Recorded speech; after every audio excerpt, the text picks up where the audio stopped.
que depuis le mois de mai 2023, l'Organisation mondiale de la santé a déclaré la fin de la pandémie Covid-19. Ce que nous avons fait, un peu de façon didactique, nous avons premièrement revisité tous les dispositifs de sécurité sanitaire qui existaient au Sénégal avant la Covid-19. Dans une deuxième étape, nous avons évalué ce que nous avons fait de bien ou ce que nous avons fait avec succès quand la Covid est arrivée.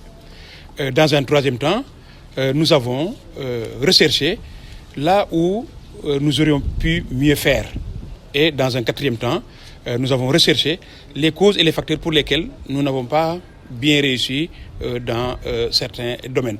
Et dans une cinquième et dernière étape, nous nous sommes concertés pour identifier les actions qui peuvent impacter de façon positive et faciliter le relèvement du niveau de sécurité sanitaire au Sénégal pour tracer une feuille de route qui va lier tous les secteurs ministériels, donc le gouvernement du Sénégal, et qui va mobiliser les partenaires techniques et financiers, les partenaires au développement donc, du Sénégal, afin que notre niveau de sécurité sanitaire soit le plus élevé possible. On se réjouit aujourd'hui d'avoir participé à la revue après action. Et on a eu une revue intra-action. Donc au moment de la réponse, on s'était arrêté pour voir qu'est-ce qu'on a bien fait, qu'est-ce qui n'a pas été bien fait. Et aujourd'hui, nous sommes à la fin et nous voyons toute l'action globalement, comment on a apporté une réponse globale au niveau de tous les secteurs.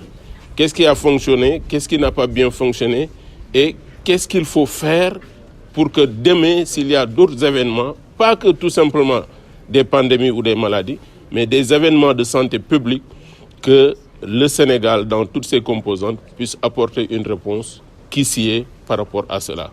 Donc, c'est la portée de ce que l'on faisait. Et comme vous le savez, la loi 69 sur l'état d'urgence a été modifiée. On a maintenant mis dans cette loi les catastrophes naturelles. Donc, les changements climatiques aujourd'hui font que nous voyons beaucoup de perturbations, des inondations par ici, des rafales de vent et d'autres phénomènes qui sont naturels, qui peuvent survenir dans les pays ou dans notre pays et nous devons nous préparer par rapport à ça. Au moment de la crise, le ministère, vous savez, au niveau territorial, c'est les gouverneurs, les préfets et les sous-préfets qui dirigent les comités régionaux de gestion des épidémies, même s'il n'y a pas de Covid-19. À plus forte raison quand il y avait la Covid-19. Moi-même, personnellement, j'étais conseiller technique. J'étais tellement impliqué par le ministère de la Santé que je me disais maintenant, je suis acteur de santé. C'est nous qui accompagnons les agents de santé à rechercher les cas contacts, à aussi réguler le déplacement des personnes et des biens pour éviter que la maladie se propage.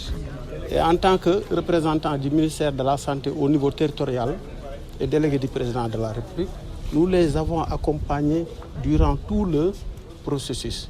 Et ils nous ont intégrés comme acteurs de la santé.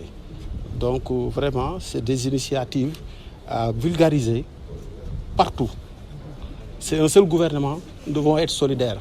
Aujourd'hui, moi je ne suis pas là en tant que directeur de l'action territoriale, mais je suis là en tant qu'agent sanitaire, devant contribuer à préparer le Sénégal à faire face. Parce que le risque, il est là. Le risque, il est là. Et il faut se préparer pour ne pas être vulnérable.